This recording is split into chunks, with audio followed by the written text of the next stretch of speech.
السلام علیکم ناظرین، میں محمد اسلم حسین سیاست کی خبروں میں آپ سب کا استقبال کرتا ہوں۔ مرکزی حکومت نے ہندوستان میں کووڈ-19 وبا کے درمیان CBSE 12ویں جماعت کے بورڈ امتحانات منسوخ کرنے کا فیصلہ کیا ہے، اور وزیر اعظم نریندر مودی نے کہا ہے کہ طلباء، والدین اور اساتذہ میں بے چینی ختم کرنے کے لیے اور ان کے مفاد میں یہ فیصلہ کیا گیا ہے۔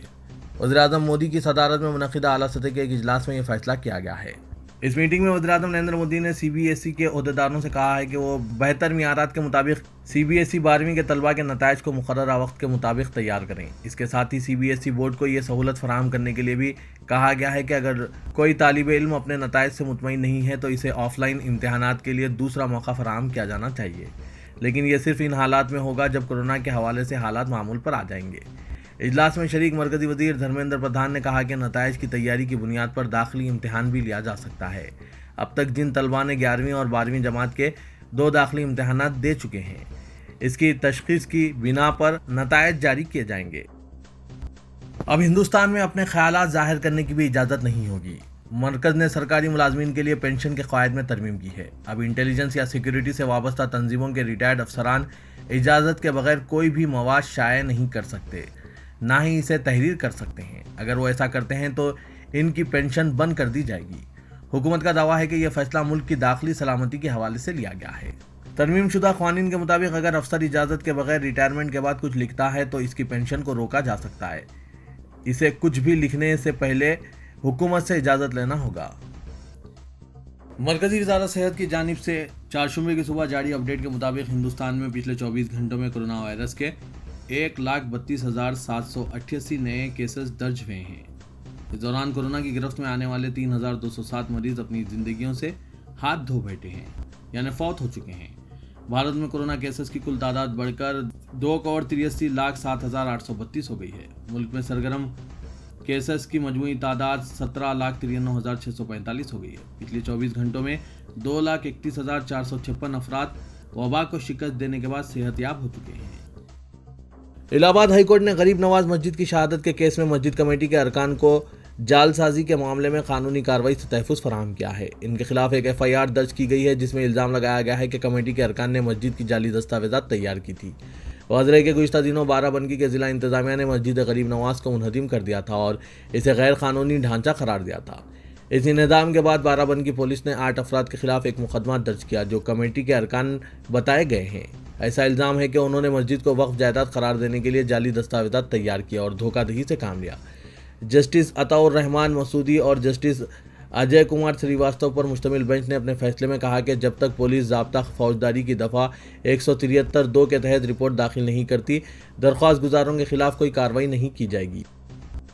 مہاراشٹر کے ناندیڑ سے قریب واقع مٹکھیڑ میں اس وقت سنسنی پھیل گئی جب جیلیٹن سے بھری گاڑی میں زوردار دھماکہ ہوا جس میں گاڑی پوری طرح تہس نہس ہو گئی اور اس کے ٹکڑے اڑ کر دور دور تک جا گرے۔ حالانکہ اس حادثے میں کوئی جانی نقصان نہیں ہوا ہے۔ جس وقت یہ دھماکہ ہوا، اس دھماکے کی آواز 15 کلومیٹر دور تک سنائی دی گئی۔ دھماکہ جس کھیت میں ہوا وہاں قریب 15 فٹ گہرا گڑھا پڑ گیا۔ 2 لوگ زخمی ہونے کی اطلاع ملی ہے۔ دھماکے کی وجہ سے سارے علاقے میں خوف و دہشت کا ماحول پیدا ہو گیا۔ تفصیلات کے مطابق ناندیڑ ضلع کے بھوکر سے ایک گاڑی جیلیٹن بھر کر نکلی۔ یہ دھماکہ خیز جیلیٹن سے بھری گاڑی مٹکھیڑ سے ہوتے ہوئے وجے پور پاڑدی راستے سے بارڈر کی سمت جا رہی تھی۔ اس گاڑی کا پچھلا ٹائر اچانک پھٹ گیا اور گاڑی کا ٹائر روڈ سے گھس گیا جس کی وجہ سے ٹائر سے چنگاریاں نکلنے لگی اور یہ چنگاریاں گاڑی میں بھرے جیلیٹن تک پہنچ گئی اور آہستہ آہستہ آگ لگنا شروع ہوئی۔ یہ دیکھتے ہی گاڑی ڈرائیور نے فوری گاڑی روڈ سے قریب ایک کھیت میں گھسا دی اور وہاں کے لوگوں کو گاڑی سے دور جانے کے لیے کہا اور خود بھی دور بھاگ گیا۔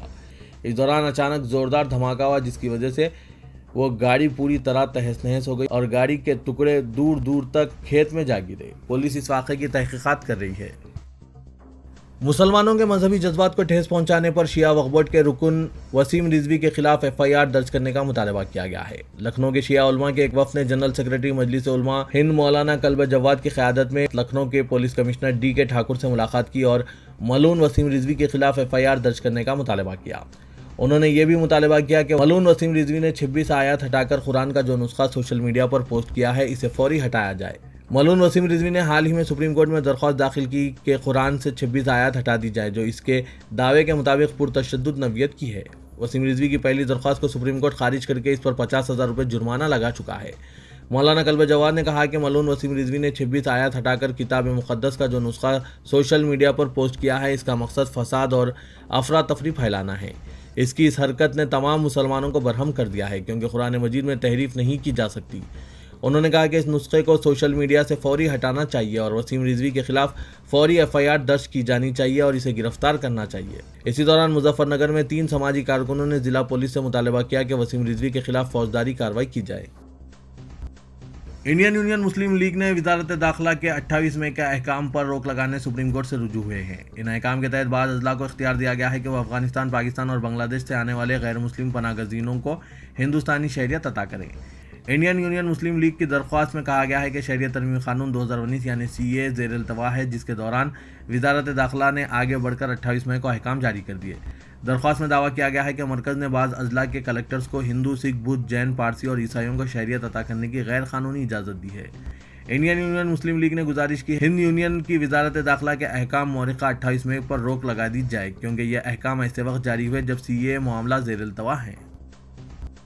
مرکزی وزارت داخلہ نے مغربی بنگال کے سابق چیف سیکرٹری الپن اپادھیائے کو ایک سخت قانون ڈیزاسٹر مینجمنٹ ایکٹ کے تحت وجے نوٹس جاری کی ہے، جس کے تحت 2 سال جیل کی بھی سزا ہو سکتی ہے۔ مرکز اور ممتا بنرجی حکومت کے درمیان اس مسئلے پر کشمکش چل رہی ہے۔ وزارت داخلہ کے ایک عہدیدار نے بتایا کہ بنڈو اپادھیائے کو مرکزی حکومت کی ایک ہدایت پر عمل آوری سے انکار پر ڈیزاسٹر مینجمنٹ ایکٹ کی دفعہ 51B کے تحت نوٹس جاری کی گئی ہے۔ اس سے چند گھنٹے قبل چیف سیکرٹری ممتا بنرجی نے پیر کو سبکدوشی کے بعد بندو اپادھیائے کو اپنا مشیر مقرر کیا ہے۔ اس عہدیدار سے کہا گیا ہے کہ وہ 3 دنوں کے اندر نوٹس کا جواب دیں۔ بندو اپادھیائے نے 31 مئی کو سبکدوش ہونے والے تھے۔ انہیں 3 ماہ کی توسیع دی گئی اور مرکز سے رجوع ہونے کے لیے کہا گیا۔ تاہم ممتا بنرجی نے پیر کو ان کی سبکدوشی کا اعلان کیا اور انہیں ریاستی حکومت کے چیف ایڈوائزر کی حیثیت سے مقرر کیا۔ سیکشن 51B کے تحت جو بھی مرکزی حکومت کی جانب سے جاری ہدایت پر عمل کرنے سے انکار کرتا ہے، اسے جیل کی سزا یا جرمانہ ہو سکتا ہے یا دونوں سزائیں بھی ہو سکتی ہے۔ پاکستان کے وزیر اعظم عمران خان اور ابوظہبی کے ولی عہد اور متحدہ عرب امارات کے مسلح افواج کے ڈپٹی سپریم کمانڈر شیخ محمد بن زاید ال نہیان نے دونوں ممالک کے درمیان تعلقات کو مزید مضبوط بنانے کے عزم کا اعادہ کیا۔ پیر کو وزیر اعظم پاکستان میڈیا آفس سے جاری بیان کے مطابق دونوں رہنماؤں نے فون پر تبادلہ خیال کیا۔ عمران خان نے مختلف عالمی فورمز پر متحدہ عرب امارات کی طرف سے پاکستان کی بھرپور حمایت اور تعاون کو سراہا۔ عمران خان نے افغانستان سے امریکی افواج کی واپسی اور سیاسی حل کے لیے افغان گروپس کی طرف سے پیش رفت کی اہمیت پر زور دیا۔ سعودی عرب کے وزیر مذہبی امور عبداللطیف الشیخ نے مساجد میں لاؤڈ اسپیکرز کی آواز کو کم کرنے کی حمایت کرتے ہوئے کہا ہے کہ نمازیوں کو اذان کی آواز کا انتظار کرنے کے بجائے مقررہ وقت پر مسجد پہنچ جانا چاہیے۔ عالمی خبر رساں ادارے کے مطابق عوامی شکایت کے بعد سعودی عرب میں مساجد کو لاؤڈ اسپیکر کے والیوم کو زیادہ سے زیادہ حد کے 1/3 تک رکھنے کی ہدایت کی گئی ہے۔ سعودی سرکاری میڈیا پر وزیر برائے مذہبی امور عبداللطیف الشیخ کا ویڈیو بیان جاری کیا گیا ہے، جس میں وزیر نے اس فیصلے کی حمایت کرتے ہوئے کہا کہ نمازیوں کو اذان کی آواز کا انتظار کرنے کے بجائے مقررہ وقت پر مسجد پہنچ جانا چاہیے۔ مذہبی امور کے وزیر نے مزید کہا کہ ٹیلی ویژن کے ذریعے ہر گھر میں اذان کی آواز پہنچ جاتی ہے اور وقت دیکھنے کی سہولت بھی سب کے پاس ہے، اس لیے بہت تیز آواز میں لاؤڈ اسپیکر کے استعمال کی ضرورت نہیں ہے۔ تلنگانہ ہائی کورٹ نے کورونا کی صورتحال پر حکومت کی جانب سے پیش کردہ رپورٹ پر عدم اطمینان کا اظہار کرتے ہوئے ہائی کورٹ کے بعض احکامات کو نظر انداز کرنے پر برہمی کا اظہار کیا۔ چیف جسٹس ہیما کوہلی اور جسٹس وجے سین ریڈی پر مشتمل ڈویژن بینچ پر آج کورونا کی صورتحال پر سماعت ہوئی۔ چیف جسٹس نے کہا کہ کووڈ کے مسئلے پر ہائی کورٹ کے بعض احکامات پر تلنگانہ حکومت نے عمل آوری کیوں نہیں کی۔ عدالت نے خانگی دواخانوں میں کورونا کے مریضوں سے علاج کے لیے بھاری رقومات کے حصول کو روکنے میں حکومت کی ناکامی پر شدید رد عمل کا اظہار کیا۔ عدالت نے کہا کہ خانگی دواخانوں میں علاج کے چارجز یکساں ہونے چاہیے۔ اس سلسلے میں ہائی کورٹ نے جو ہدایت دی تھی، اس پر عمل آوری کیوں نہیں کی گئی۔ تلنگانہ کے governor doctor T Soundara Rajan نے تلنگانہ کے عوام کو ریاست کے یوم تاسیس کے موقع پر مبارکباد پیش کی ہے۔ اپنے پیام میں انہوں نے کہا کہ وہ تلنگانہ یوم تاسیس کے موقع پر ریاست کے عوام کو مبارکباد دیتی ہے۔ 6 دہوں طویل تاریخی جدوجہد کے نتیجے میں 2 جون 2014 کو تلنگانہ کا قیام عمل میں آیا تھا۔ انہوں نے کہا کہ تلنگانہ کی تشکیل سے ریاستی عوام کی خواہش کی تکمیل ہوئی، جس کے لیے کئی لوگوں نے قربانیاں دی تھیں۔ اب تلنگانہ ریاست ہر شعبے میں خاطر خواہ ترقی کر رہا ہے۔ شہر میں لاک ڈاؤن رعایت میں ہجوم پر کوئی امتناع نہیں ہے اور نہ بازاروں میں کسی قسم کی تحدیدات ہے، لیکن مساجد سے متعلق فیصلے پر تنقیدیں کی جانے لگی ہے۔